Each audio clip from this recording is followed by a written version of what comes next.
4 reasons Michael Jackson turned to Jeffrey Epstein. Michael Jackson, the king of pop, was a musical icon, a child star forever frozen in time. But behind the moonwalks and glitter, there lurked a dark secret, a friendship with Jeffrey Epstein, a convicted sex offender who preyed on the vulnerable. Why, amidst all the fame and fortune, did Michael Jackson turn to someone like Epstein? Today, we are exploring 4 chilling reasons for this unlikely and disturbing alliance. 1. Escaping isolation. In the early chapters of Michael Jackson's life, success played the dual role of a blessing and a curse. As a child prodigy with the Jackson 5, his unparalleled talent catapulted him into the unforgiving spotlight, stealing away the essence of a normal childhood. The gilded cage of success became a crucible where the trappings of fame only exacerbated his profound sense of isolation. Amidst legal tribulations and media scrutinies in the mid-2000s, Michael sought refuge in exclusive meetings orchestrated by Jeffrey Epstein. A pivotal encounter unfolded in July 2005 on Epstein's private island, Little St. James, in the Caribbean. This gathering, shrouded in secrecy, comprised Michael Epstein and a select group of individuals.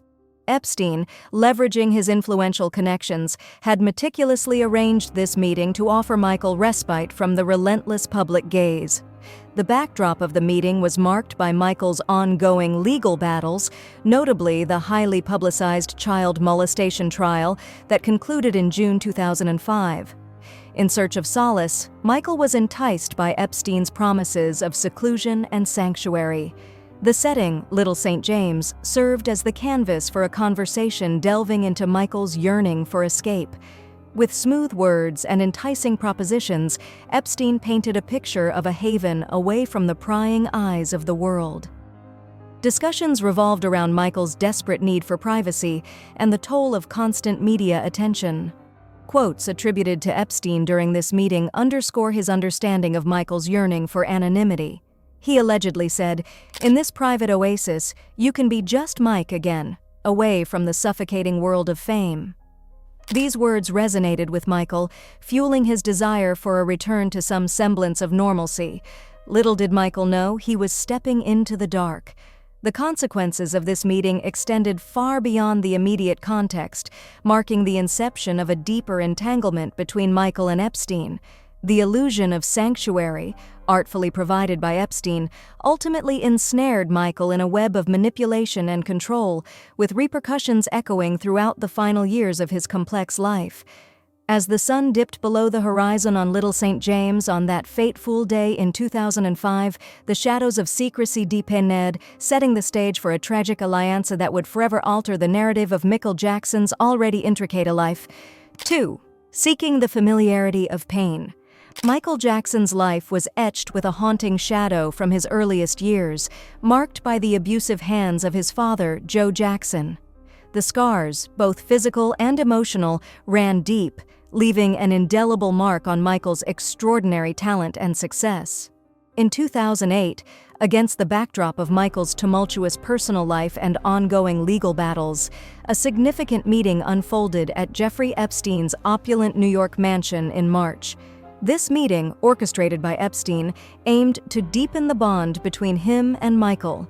The date was a critical juncture, with Michael grappling with the fallout from his highly publicized child molestation trial and facing mounting financial challenges.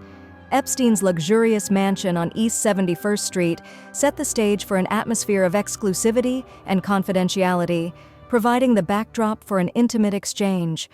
During this meeting, Michael and Epstein engaged in candid conversations about their respective pasts, delving into the darkest corners of their lives.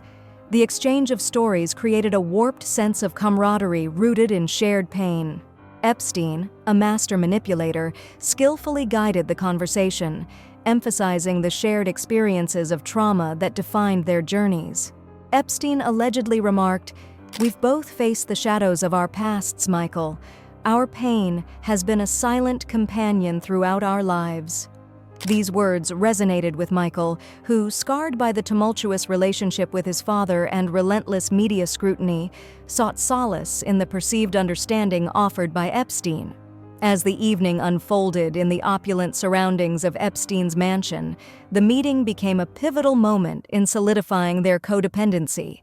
The shared pain became the foundation for an alliance that transcended the superficialities of fame and fortune. Michael, in his quest for understanding and connection, unknowingly forged deeper ties with Epstein, leading to consequences that would reverberate in the years to come. Little did Michael know that within the walls of Epstein's New York mansion, he was not merely seeking solace but stepping further into a complex and dark alliance. The shared familiarity of pain became the glue that bound them together, creating a narrative that went beyond the glitz of their public lives. As the echoes of their conversation lingered in the air, the foundation for an unsettling connection had been laid, one that would intertwine their fates in ways that went far beyond the shared scars of their pasts. The meeting in 2008 at Epstein's mansion became a turning point in Michael Jackson's life, setting the stage for a tragic trajectory that would unfold in the subsequent years. 3. The illusion of protection. In the dazzling yet tumultuous world of fame, Michael Jackson found himself ensnared in a relentless storm of legal battles, accusations, and ceaseless media scrutiny. Facing this onslaught, Epstein became a confidant who promised an illusion of protection. One critical meeting occurred in April 2009, just months before Michael's untimely death, at Epstein's Upper East Side mansion in New York. The choice of location was strategic, chosen for its discretion and Epstein's purported connections within legal circles. At this point, Michael was grappling with significant legal battles, including issues related to his financial instability, the rights to his music catalog, and mounting allegations that would further tarnish his public image. Epstein, leveraging his extensive network, presented Michael with the offer of legal support that seemed too tempting to resist. The context of this meeting was a turbulent period for Michael, with looming threats to his career, reputation, and financial stability. Epstein allegedly told Michael, "I have the connections and resources to shield you from the storm. Together, we can navigate these treacherous waters." This promise of sanctuary became a lifeline for Michael, who, in his vulnerable state, saw Epstein as a savior amidst the chaos. Little did he know that within this illusory haven lay a labyrinth of deeper complexities, pushing him further into a dance with shadows that would have far-reaching consequences for both himself and Epstein. As the discussions delved into legal strategies, Epstein introduced Michael to a team of lawyers and advisors purportedly skilled in managing high-profile cases. Quotes from Epstein during this meeting emphasized the importance of discretion and the need to control the narrative surrounding Michael's legal battles. Epstein allegedly remarked, "We can turn the tide in your favor, Michael. The public narrative is a battlefield, and we have the tools to win." The illusion of protection offered by Epstein became a double-edged sword. While it provided Michael with a temporary respite from the relentless media scrutiny concerning the pedophilia allegations that had plagued Michael's legacy, it also entangled him further within Epstein's web of influence. The very refuge he sought became the nexus of a dangerous game, blurring the lines between genuine assistance and the insidious machinations of Epstein's influence. As Michael grappled with legal battles and reputational challenges, he became increasingly dependent on the illusion of protection that Epstein provided. This dependency, born out of desperation, set the stage for an intricate dance with shadows that would cast a long and dark cloud over the final months of Michael Jackson's life. 4. A shared appetite for excess. In the enigmatic union of Michael Jackson and Jeffrey Epstein, a shared appetite for extravagant excess emerged as a binding force. Both individuals, residing in worlds characterized by opulence and eccentricity, found common ground in their pursuit of a reality far removed from the constraints of normalcy. One notable gathering took place in July 2005 on Jeffrey Epstein's private island, Little St. James in the Caribbean. This event was attended by Michael, Epstein, and a select group of high-profile individuals. The context of this meeting was marked by Michael's ongoing legal battles and financial woes, as well as Epstein's growing notoriety due to his criminal activities. Epstein's private island, often dubbed pedophile island in the media, became the stage for this surreal spectacle of excess. The surroundings, adorned with lavish amenities and secluded from prying eyes, provided the perfect backdrop for a shared indulgence that blurred the boundaries of societal norms. The gathering included extravagant parties with questionable guests, fueled by an atmosphere of secrecy and excess.